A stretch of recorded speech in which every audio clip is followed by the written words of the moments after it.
नमस्कार दोस्तों, आज राखी का पावन त्योहार है और राखी के इस पावन त्योहार के दिन मैं एक भाई होने के नाते और देश का एक जिम्मेदार नागरिक होने के नाते यह वीडियो बना करके आपके साथ शेयर करने की कोशिश कर रहा हूँ।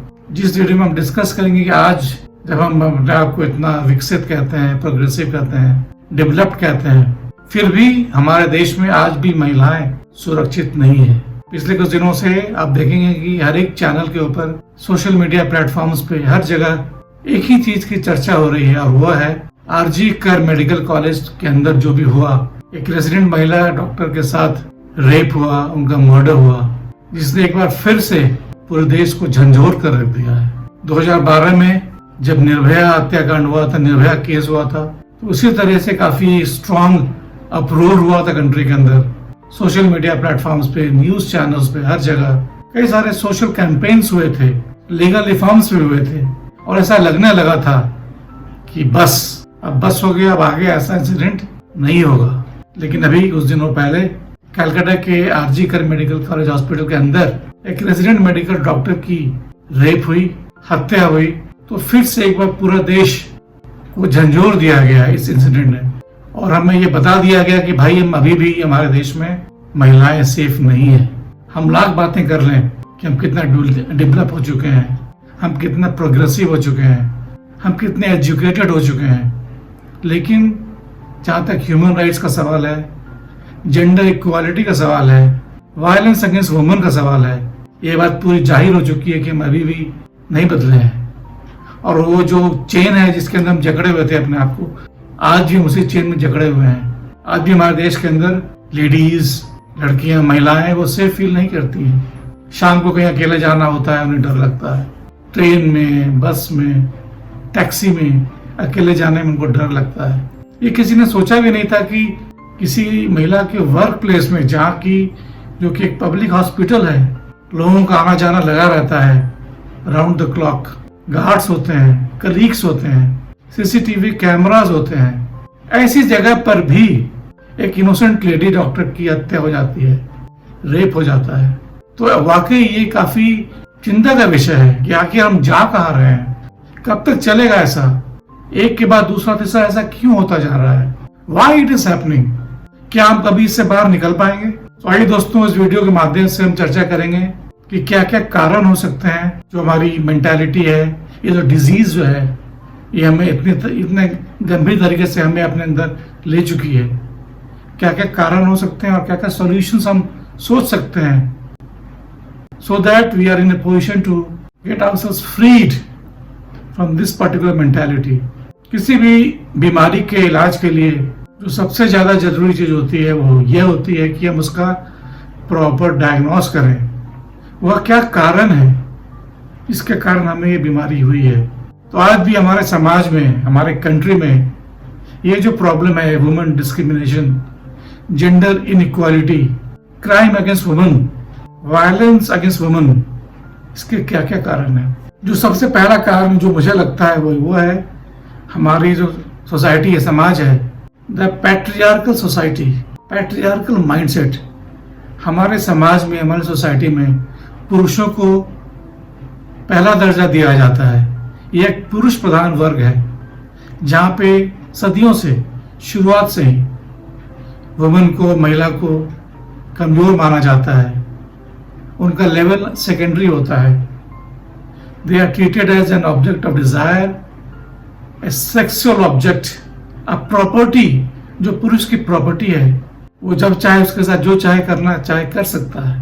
तो ये जो माइंडसेट है, पैट्रियार्कल माइंडसेट, ये एक बहुत बड़ा कारण है gender inequality, gender discrimination and violence against women.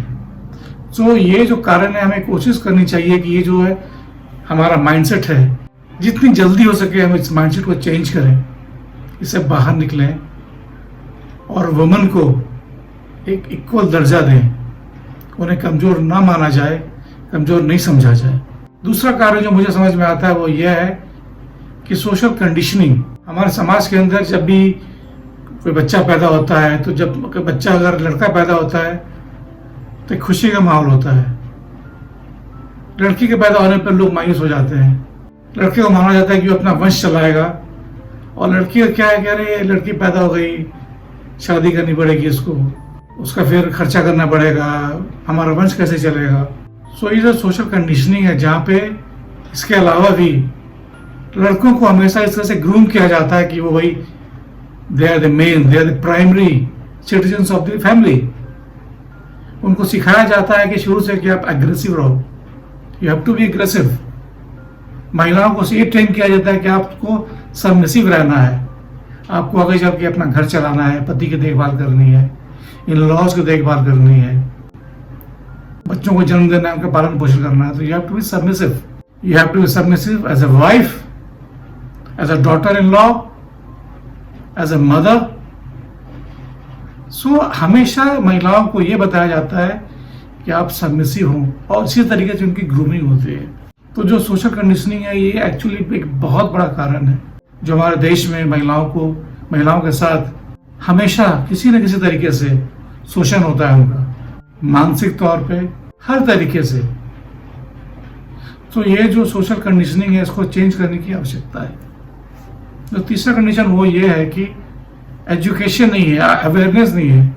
हमारे किसी भी फैमिली में, समाज में या एजुकेशनल इंस्टीट्यूशन में ह्यूमन राइट्स, जेंडर इक्वालिटी, इसके बारे में अवेयरनेस नहीं होता है। अवेयरनेस क्रिएट करने की आवश्यकता है, लेकिन लोग करते नहीं हैं। So lack of awareness and education about human rights, gender equality, ये बहुत जरूरी है। हमारे यहाँ देखेंगे टीवी सीरियल्स में, मीडिया में, मूवीज में, एड्स में, हर जगह यही होता है। हमेशा महिलाओं को नीचे दिखाया जाता है, उनको एज एन ऑब्जेक्ट दिखाया जाता है, शोपीस दिखाया जाता है, उन्हें हर जगह पे अनइक्वल दिखाया जाता है, और पुरुषों को एक पायदान ऊपर दिखाया जाता है। तो ये जो अवेयरनेस होनी चाहिए, एजुकेशन होनी चाहिए, वो होनी चाहिए, वो नहीं है। इसके कारण ये सारी चीजें हो रही हैं। चौथा कारण है कि इकोनॉमिक एम्पावरमेंट नहीं है। महिलाएं जो हैं उनको अभी भी ये माना जाता है कि उनको घर चलाना है, economically they are not independent. हमेशा वो पुरुषों के साय में रहती हैं, और वो पुरुष जैसा चाहते हैं वो वैसा ही करती हैं।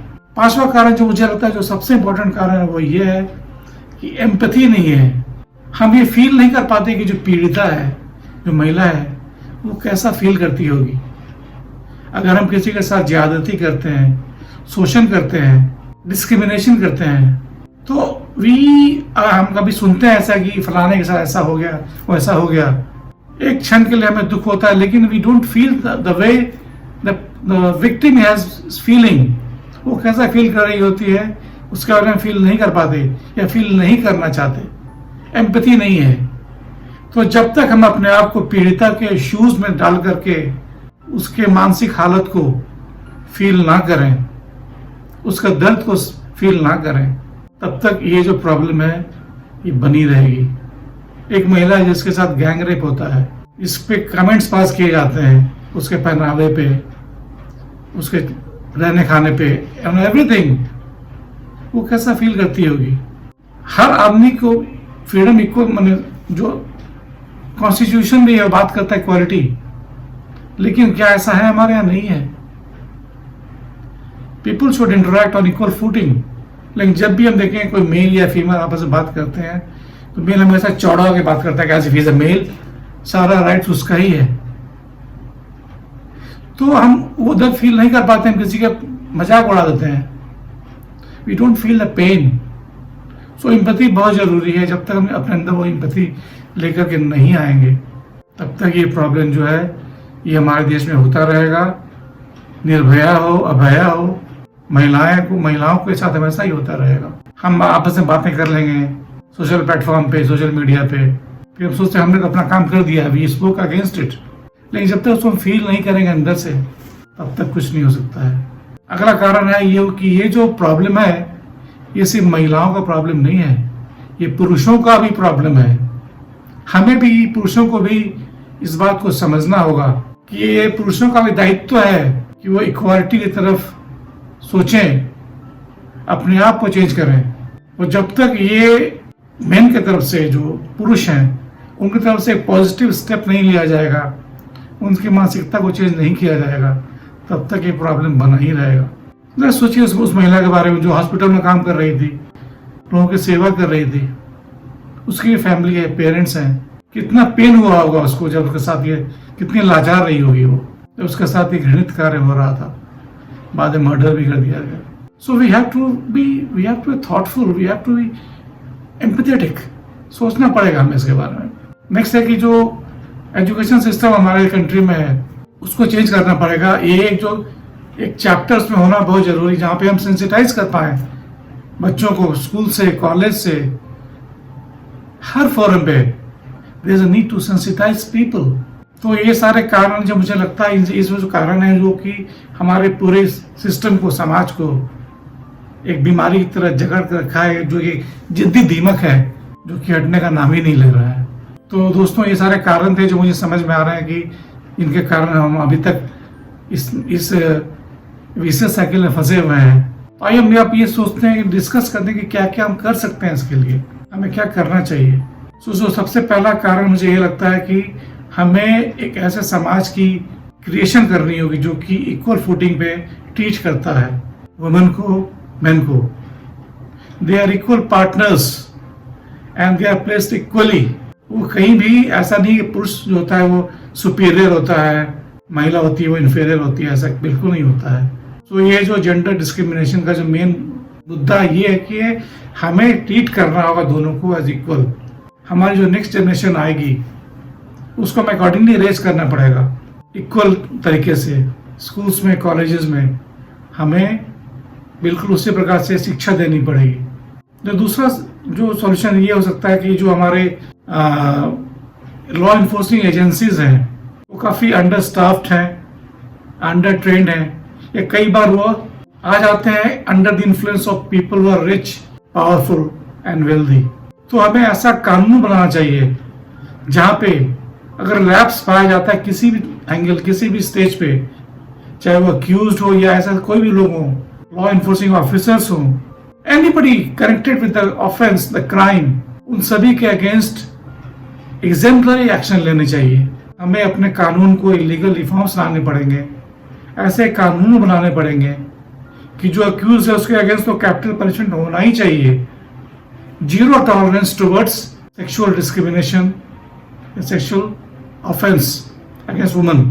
तो जब तक हम कैपिटल पनिशमेंट लेकर नहीं आएंगे अपने लीगल रिफॉर्म्स करके, तब तक कुछ नहीं होगा। जरूरत है आज के दिन में कि जो भी अक्यूज है या जो भी बंदे उनके साथ कंप्लाई कर रहे हैं, चाहे वो पुलिस ऑफिसर्स हों, डॉक्टर्स हों, या anybody who is influential and he is in a position to manipulate the things, इन सभी के अगेंस्ट कैपिटल पनिशमेंट की जरूरत है।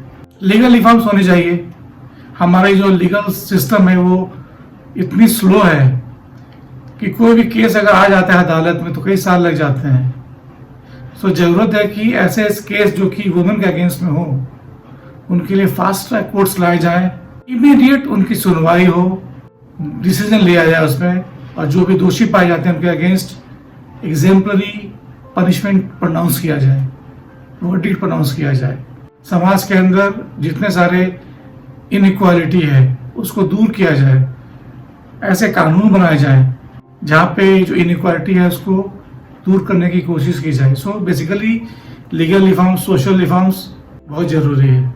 हमें ये कोशिश करनी चाहिए आज के दिन, आज रखिए दिन, let's make a pledge that all of us, जितने भी भाई हैं, जितने भी पुरुष हैं इस कंट्री के, हमें इस बात की शपथ लेनी होगी कि हम वुमेन को, लेडीज को हमेशा इक्वल दर्जा देंगे।